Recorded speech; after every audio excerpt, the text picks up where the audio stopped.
Muitas pessoas, né, que vieram lá da panificação da confeitaria com glúten, com farinha de trigo, não pré-aqueciam o forno. Minha mãe é um exemplo.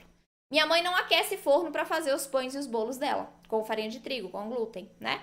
Por que aqui é importante, gente? É muito importante que a gente pré-aqueça o nosso forno, porque nós já temos receitas mais delicadas, né? Nós temos receitas que o número de variáveis que podem interferir no resultado, que podem fazer aquele pão, aquele bolo ficarem duros, né, são muito maiores do que o número de variáveis que interferem num pão com farinha de trigo, por exemplo. A gente tem mais farinhas, a gente tem ponto de hidratação, a gente tem ingredientes diferentes que precisam ser colocados dentro da nossa receita. Então aqui a gente trabalha com uma receita mais delicada, a gente precisa realmente controlar o maior número dessas variáveis que podem interferir no resultado final possível para que a gente tenha esse resultado final perfeito. E o forno pré-aquecido é um problema se não estiver, né, na temperatura recomendada na receita. Por quê? Vamos lá. Você está fazendo um bolo sem glúten, né? Tá fazendo um bolo sem glúten lá, fez toda a massa, o seu forno está desligado, você fez a massa, colocou para assar. Nesse momento você liga o forno. O que acontece com o seu bolo quando nós usamos um forno frio para começar a cocção dele, já com a massa pronta? Nós temos que entender os ingredientes, principalmente um que vai fazer o seu bolo dar certo ou dar errado quando você não pré-aquece o seu forno. Fermento químico. Por quê? Por que o fermento químico ele interfere nesse meu resultado?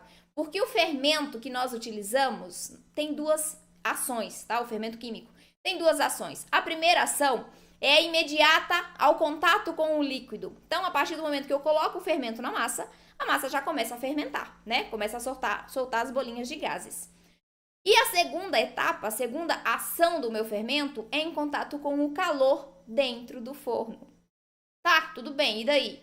E daí que eu não posso ter essas duas etapas com um tempo muito longo entre elas, porque aí eu interfiro sim na correta fermentação, no correto desenvolvimento dessa minha massa. Então, por conta do fermento químico, as minhas chances de ter um bolo solado, caso eu não pré-aqueça o forno, né, um bolo sem glúten, sem lactose solado, caso eu não pré-aqueça o forno, é maior do que se eu fosse fazer um bolo com farinha de trigo, tá?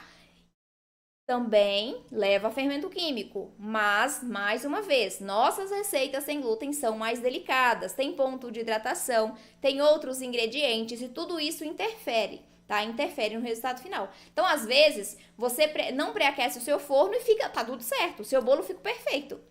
Não quer dizer que todas as vezes que você fizer um bolo e não pré-aquecer, ele vai dar certo.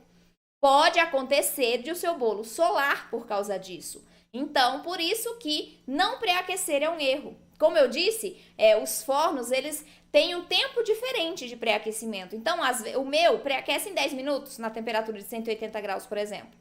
Já o seu pode demorar 5 minutos, 15 minutos, depende. Mas é muito importante a gente sempre lembrar de ligar o forno antes de começar a executar a minha receita do bolo, para que eu já entre com a massa com o forno na temperatura adequada, para eu reduzir as chances de aquele bolo dar errado, tá? Um pão. Eu não pré-aqueci o forno, coloquei o meu pão para assar em um forno frio. O que pode acontecer com essa massa? Aí nós vamos para procedimento. O pão sem glúten, o pão com farinha de trigo também, eles precisam descansar, né?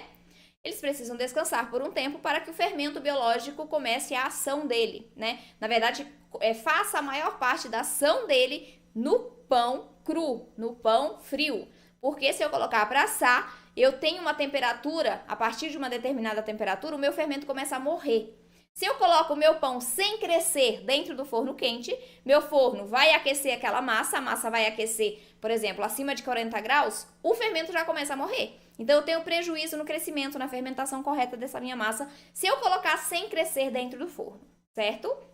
Pois bem, então eu vou deixar a minha massa de pão na bancada, descansando por um período. Enquanto isso, eu posso ligar o meu forno. Se eu não ligo, se eu levo esse pão para assar em um forno frio, você deixou a sua massa descansando. Me acompanha.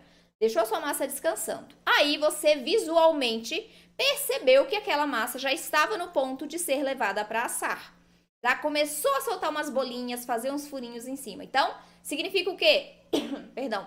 que tem que entrar no forno para assar logo, senão vai passar do tempo de fermentação. Mas você não pré-aqueceu o seu forno. Gente, peraí, deixa eu beber minha água. Então, a sua massa já estava no ponto de ser levada para assar. Você não havia pré-aquecido o seu forno. Colocou a sua massa já no ponto de começarem os processos químicos dentro dela, dentro de um forno frio. O que vai acontecer com essa massa, gente? Vai continuar fermentando. Os processos químicos não vão iniciar de firmeza dessa massa. Eu vou passar do tempo de fermentação. Consequentemente, eu tenho um resultado final que pode ficar mais baixinho e seco. Por quê? Porque a chance de eu ter fissuras nessa massa, craquelamentos, furos, buracos na superfície da massa, são muito maiores porque eu tenho uma chance muito grande de passar desse tempo de fermentação. Por isso, né, se acontecer isso, os gases que estão lá dentro da massa, a umidade que está lá dentro, né, por esse tempo maior, vai acabar saindo dessa massa pelas fissuras que serão formadas na superfície dela. Então, é extremamente importante a gente deixar o nosso forno quentinho, na temperatura indicada na receita, antes de colocar os nossos produtos para assarem, tá? Então, não cometam esse erro. Evitem de perder receita por conta de não pré-aquecer o seu forno. Certo, gente? Primeiro erro, hein? Temos mais 7. Próximo erro. Ligar a resistência superior. Ah, meu Deus, quantas pessoas já me perguntaram. Ah, mas eu preciso ligar a resistência inferior e a superior também para assar os produtos sem glúten? E a resposta é não, gente. Se você liga a resistência superior, você provoca prejuízos no seu resultado final. Por quê? Perdão. Porque, vamos lá, eu liguei a de baixo, a resistência de baixo, tá aquecendo aqui. Liguei a de cima, tá aquecendo aqui. Eu coloco minha massa no meio. Aqui eu tenho muito calor. Para onde que a massa cresce? Para cima. Se eu tenho muito calor aqui, o que eu vou fazer com essa massa? Eu vou dourar muito rapidamente essa massa. Eu posso formar uma casquinha mais firme, o que impede a expansão correta.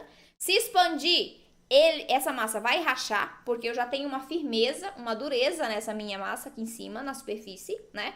Eu tenho prejuízos também na correta cocção. Por quê? Porque minha massa tá lá dentro, já tá dourada. E eu tenho que tirar, senão queima.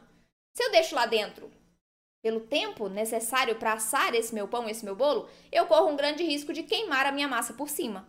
Se eu tiro antes, a chance de meu bolo estar cru no centro é muito grande, porque ele não ficou o tempo suficiente dentro do forno. Então, gente, resistência superior não pode estar ligada. Ah, mas o meu pão não tá douradinho, ele já está assado, mas ainda tá um pouco branco. Posso ligar a resistência superior para dourar um pouquinho essa massa? Aí sim, no final da cocção você pode ligar a resistência superior para dar aquela coloração. Mas no pré-aquecimento e durante a cocção, não façam isso porque vocês vão ter prejuízo no resultado final.